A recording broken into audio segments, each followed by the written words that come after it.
역시나 오늘도 이삭에 관해선 따로 한번 해보는 게 좋을 것 같아갖고 영상을 찍어봅니다. 이전에 온스테인이 말을 했던 그 내용이 있긴 하지만 근데 그 이후로 또다시 크레이그 호프라는 뉴캐슬 전문기자가 아주 재밌는 소식들을 어제 새벽 1시에 딱 풀어내면서 저한테는 나름대로 좀 되게 신선한 소식들이 있어가지고 한번 해설을 해볼까 하는데요. 일단 현재 크레이그 호프가 말하기로는 에이전트가 이삭에게 절대로 약한 모습을 보이지 말라고 지시를 했다고 합니다. 비선 실세를 주장하고 있고요. 일단은 이삭의 감정은 분노보다 실망에 가깝다. 이삭과 친한 관계자들은 굳이 이랬어야 됐나? 라고 생각 중이라고 합니다. 왜냐면은 지금 현재 이삭이 본인이 주장하는 바를 좀 더 얻어내지 못하는 이유가, 그러니까 즉 이적을 이뤄내지 못한 이유가 PIF, 그러니까 사우디 그 구단주의 심기를 건드렸다는 좀 그런 생각들이 들기도 하거든요. 예를 들면은 뭐 조퇴를 하고 싶다고 하더라도 그냥 신사적으로 하든 아니 껄렁대면서 선생님한테 부탁을 하든 이게 진짜 그 태도 하나만을 보고 본인이 얻어낼 수 있는 목적을 이뤄낼 수 있냐 없냐의 차이가 갈릴 수 있거든요. 충분히 그런 것처럼 이 구단의 모든 자존심 같은 걸 다 혼자서 깨부숴버린 이삭에 관해서 과연 PIF가 이 관해서 좋게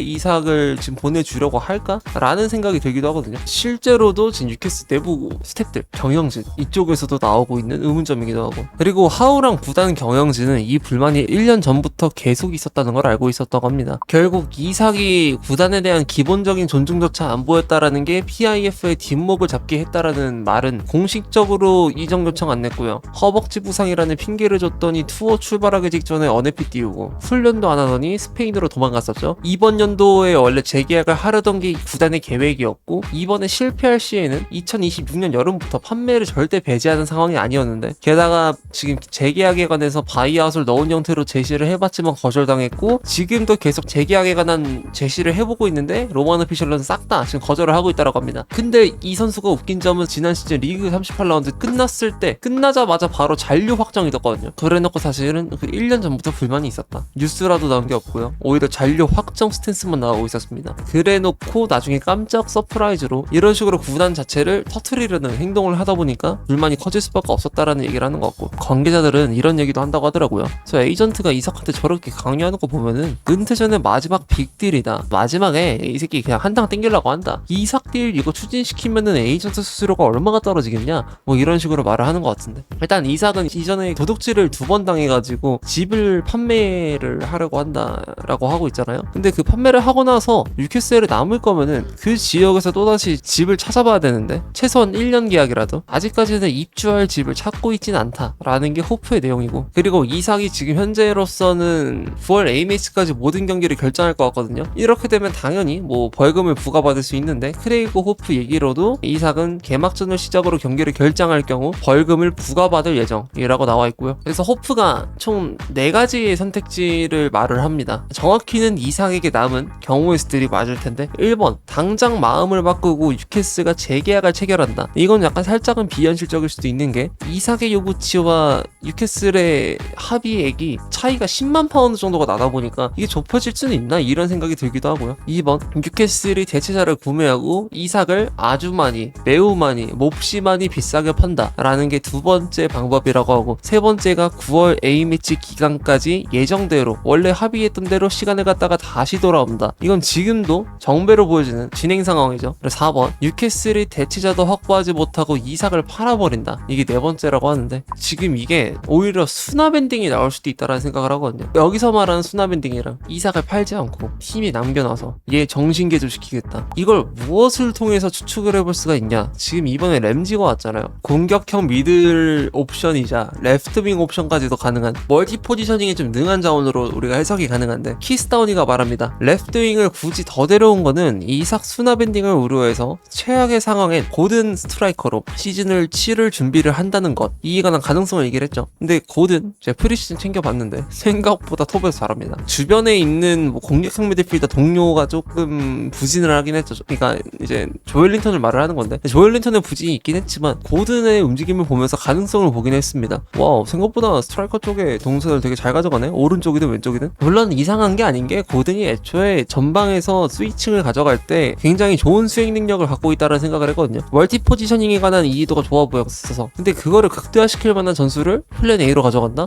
생각보단 괜찮아 보이긴 하더라고요. 물론 이게 에디 하우가 원하는 형식의 플랜 A가 아니기 때문에 당연히 웬만해서는 이런 경우에서를 피하려고는 하긴 할 텐데, 텐데. 근데 이거 혹시 모른다 라고 키스다운이가 조금 가능성을 제기를 해봤고, 아직까지는 지금 정확하게 진전이 된 게 당연히 없다 보니까 저는 계속해서 이렇게 음모론을 말할 수밖에 없는데, 근데 여기서 일단 우선은 에디 하우의 인터뷰가 떠 있긴 합니다. 본인의 심정이 지금 어떤지 등에 관한. 돌이킬 수 없다는 말은 내 사전에 없다. 핵심은 소통이다. 언젠간 이삭의 상황을 바꿀지도 모른다. 지금은 그럴 수가 없는 위치지만 앞으로는 이 상황이 바뀌길 바란다. 우린 아직 시간이 있다. 문제는 이삭의 상황뿐만 아니라 윌슨까지 이렇기 때문에 공격 수용임을 추진하고 있다. 이게 아무래도 위사를 말을 하는 거겠죠. 우선 저는 역사적으로 이런 식으로 태업을 이런 타이밍에 했을 때 실제로 본인이 얻어내고자 했던 그런 목적들, 다른 팀으로 가는 거죠. 그거를 얻었던 타이밍들이 전체적으로 좀 느렸던 것 같거든요. 그러니까 뭔 말이냐, 쿠티뉴, 반다이크 뭐 이런 선수들 싹 다 그렇게 팀의 코어로 들어가고 있는 선수들 중에서 태업이 있었든 없었든 간에 시즌 막판에 거래가 되는 경우 생각보다 많지 않습니다. 오히려 반년 아니면 1년, 케인 같은 경우는 2년 뒤 태업이 들어가면 실제로 더 그 시즌에 바로 판매하는 경우는 더 적었던 것 같고요. 태업이 들어가지 않더라도 구단 입장에서 정말 얘를 지켜야만 해 라고 생떼를 부릴 수도 있는 상황이라면 당장의 이적이 어렵고, 그리고 이삭 같은 경우에는 동일하게 계약 기간이 3년이 남았기 때문에 가격이 하향이 크게 들어가지도 않을 거라서 당장 못 나갈 가능성이 저는 아직까지도 높아 보이는데, 아직 상황으로 봤을 때는 잔류할 확률이 6, 이적할 확률이 4. 이제는 반반. 원래는 리버풀 이적이 좀 더 정비였던 상황이 반대로 바뀌었어요. 어쩔 수가 없는 것 같은 게, 왜냐면 결국에는 그냥 이 구단 자체를 꽉 쥐고 있는 감독이 아니라 구단주가 무슨 수를 써더라도 지키겠다, 놀리고 뭐고 그냥 멋가라, 그냥 내가 이러겠다는데 뭔 상관이냐, 이런 식으로 나가고 있기 때문에 힘들 것 같아요. 제 생각에는 아무래도 다음 시즌 월드컵 나가야 되기도 하니까 그냥 이번 시즌까지는 사과를 해서 폼을 더 끌어올리고 내년에 PSG, 바이언, 바르사 중에서도 충분히 들어갈 수 있거든요, 이 레이스에. 그때 되면 리버풀 또다시 노릴 수도 있는 거고, 리버풀은 올해만 노리는 게 아니라 내년에도 노릴 의향은 있는데 단독 입찰이라는 메리트가 있다 보니까 하토가 그래서 첼시로 수월하게 갔던 것도 있거든요. 이삭이 그런 식으로 이적을 가는 게 리버풀 입장에서 쉽다 보니까 그래서 이런 식으로 하려는 것 같은데, 리버풀이 내년이 되면 머리가 아파지긴 하겠죠. 근데 이삭은 리버풀의 입장을 굳이 생각할 이유는 없긴 하니까 본인의 이득을 취하는 게 맞으니까 이번 연도까지 만약에 잘하게 되면은 이삭이 다른 구단들한테 요구할 수 있는 연봉이 압도적으로 많이 올라가게 될 겁니다. 7억을 요구할 수도 있고요, 정말. 그리고 월드컵 시즌이잖아요. 스웨덴 월드컵 본선 아마 가지 않나요? 거기서 32강 들어가는 거 되게 쉬운 걸로 알고 있거든요. 스웨덴이 32강까지 간다. 거기서 이삭이 막 한 4골 6골 넣었다. 그러면 거기서 또 버프가 들어갈 수도 있는 거고. 그래서 저는 개인적으로 제가 뭐 어떤 게 걸려있어서 하는 말은 절대로 아니고, 진짜 이삭을 위해서 생각을 하자면 이삭은 지금 본인이 이미 적응해놓은 시스템에서 1년 더 뛰어서 스탯을 올리고 3시즌 연속으로도 20골을 넣을 수 있는 선수다. 거기에 플러스 월드컵 버프 받아가지고 구단하고 좋게 나가버리잖아요. 그러면은 본인이 원하고자 하는 바를 얻어내기가 굉장히 쉽다라고 저는 생각합니다. 이런 생각은 이삭도 분명히 해봤겠지만, 근데 이렇게 구는 이유는 또 있긴 하겠죠. 제가 생각하지 못하는 부분이 있을 수도 있겠죠. 아직까지 저는 이해가 안 되는 기분이겠지만 나중에 또 비하인드가 나오면 이해가 될 수 있는 부분이 있을 수도 있고.